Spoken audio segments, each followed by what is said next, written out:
எங்களுக்கு காலையில் டிஃபன் கொடுத்துட்டாங்க. இட்லி வடை நாங்களாம் சாப்பிட்டுட்ருக்கோம். நீங்களாம் சாப்பிட்டீங்களா? எல்லாம் ரெடியாகி உட்காந்துருக்காங்க. சாப்பாடு எப்போ வரும்னு உட்காந்துருக்காங்க.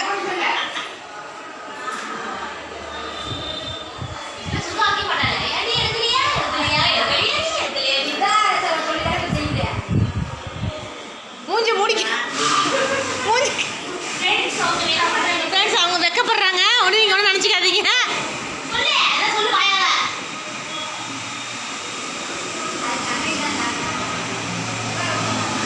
பாருங்கள், நாங்கள் மட்டும் இல்லை, திருச்செந்தூர்லேருந்து ஒரு 50 பேர் வந்திருக்காங்க. இப்போ இங்கே மயிலாடுதுறையிலேருந்து ஒரு 15 பேர். நாங்கள் எல்லோரும் சேர்ந்து நம்ம போக போகிறோம். பஸ்ஸு வரும். இப்போது பஸ்ஸு வந்தோடனே நாங்கள் எல்லோரும் சேர்ந்து போய் குளிச்சுட்டு திரும்பி இங்கே வருவோம். வந்து மத்தியான சாப்பாடு இங்கே முடிச்சுட்டு நைட்டு அயோத்தியா கிளம்புறோம். பாருங்கள் ஃப்ரெண்ட்ஸ், இந்த ஒரு இடத்துல தான் எங்களை தங்க வச்சுருந்தாங்க. சாப்பாடு ரெடி ஆகிட்டு இருக்கு. பாருங்கள்.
வாரமா வந்துருங்க, வாரமா வாங்க.